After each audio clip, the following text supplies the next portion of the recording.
Good morning students.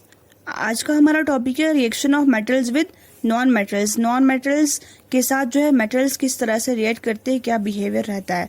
Reactivity of elements is the tendency to attain a complete field valence shell. सबसे पहले हम reactivity समझते हैं।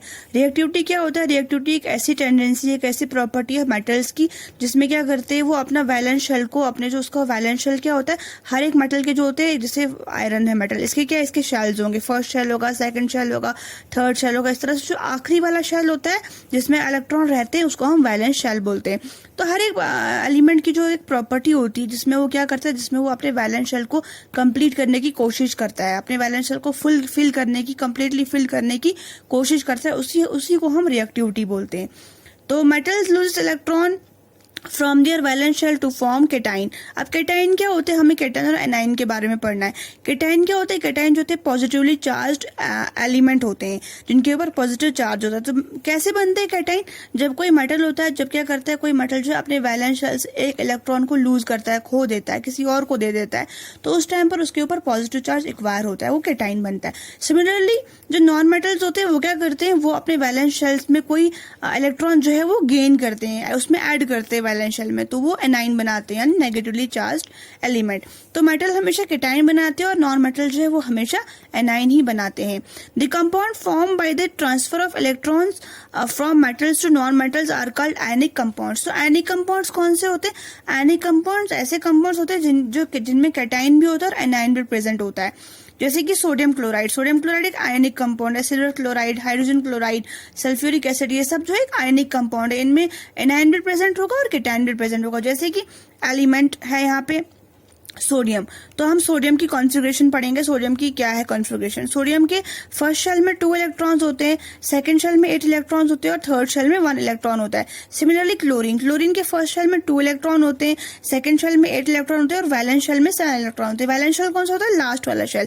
यहाँ पर सोडियम के वैलेंस शेल में 1 इलेक्ट्रॉन है और क्लोरीन के वैलेंस शेल में 7 इलेक्ट्रॉन है। अब हम देखेंगे आयनिक कंपाउंड कैसे बनते हैं, फॉर्मेशन क्या है आयनिक कंपाउंड की। हमने एग्जाम्पल के तौर पर सोडियम क्लोराइड यहाँ पर एग्जाम्पल के तौर पर लिया है। तो सोडियम का यहाँ पे देखते हैं पहले। सोडियम की क्या कॉन्फ़िगरेशन है? 281। सोडियम के फर्स्ट शेल में 2 इलेक्ट्रॉन है, सेकंड शेल में 8 और वैलेंस शेल में 1 इलेक्ट्रॉन है। क्लोरीन के वैलेंस शेल में 7 इलेक्ट्रॉन है। तो हमने सोडियम के 1 इलेक्ट्रॉन को यहाँ पर डॉट से रिप्रेजेंट किया एंड क्लोरीन के 7 इलेक्ट्रॉन को हमने यहाँ पे क्रॉस से रिप्रेजेंट किया। तो वैलेंस, अब रिएक्टिविटी क्या होती है? रिएक्टिविटी होती है, ये होता है वैलेंस शेल, लास्ट वाला शेल। अब इस वैलेंस शेल को कंप्लीट करना है। तो वैलेंस शेल को कंप्लीट करने के लिए कितना होना चाहिए? 8 इलेक्ट्रॉन जो है वैलेंस शेल में होने चाहिए, 8 इलेक्ट्रॉन। तो यहाँ पे सोडियम को अपने वैलेंस शेल को कंप्लीट करने के लिए 7 इलेक्ट्रॉन चाहिए एंड क्लोरीन को अपने वैलेंस शेल को कंप्लीट करने के लिए 1 इलेक्ट्रॉन चाहिए, फिर 8 बन जाएगा। तो अब जो है सोडियम को ज्यादा एनर्जी लगेगी। सोडियम को जो है अगर 7 इलेक्ट्रॉन जो है अपने अंदर एकोमोडेट करने, तो सोडियम को बहुत एनर्जी लगेगी। तो उतनी एनर्जी सोडियम के पास नहीं है, इसलिए सोडियम क्या प्रेफर करेगा? वो इस 1 इलेक्ट्रॉन को लूज करेगा, इसको यहाँ से हटा देगा और क्लोरीन को देगा और यहाँ पे सोडियम की जो है 2 और 8 बन जाएगी।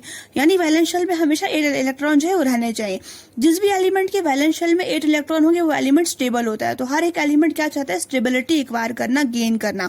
तो इसलिए सोडियम यहाँ पर 7 इलेक्ट्रॉन तो ऐड नहीं कर सकता अपने अंदर, क्योंकि एनर्जी बहुत लगेगी। इसलिए वो प्रेफर करेगा कि मैं 1 इलेक्ट्रॉन जो है यहाँ से लूज करूं, लूज करने के बाद क्लोरीन को दूं और यहाँ पर 2 और 8 सोडियम हो गया स्टेबल। सिमिलरली क्लोरीन के पास ऑलरेडी 7 इलेक्ट्रॉन है, तो उसको 1 इलेक्ट्रॉन ही अपने अंदर गेन करना है ताकि वो 8 बन जाए।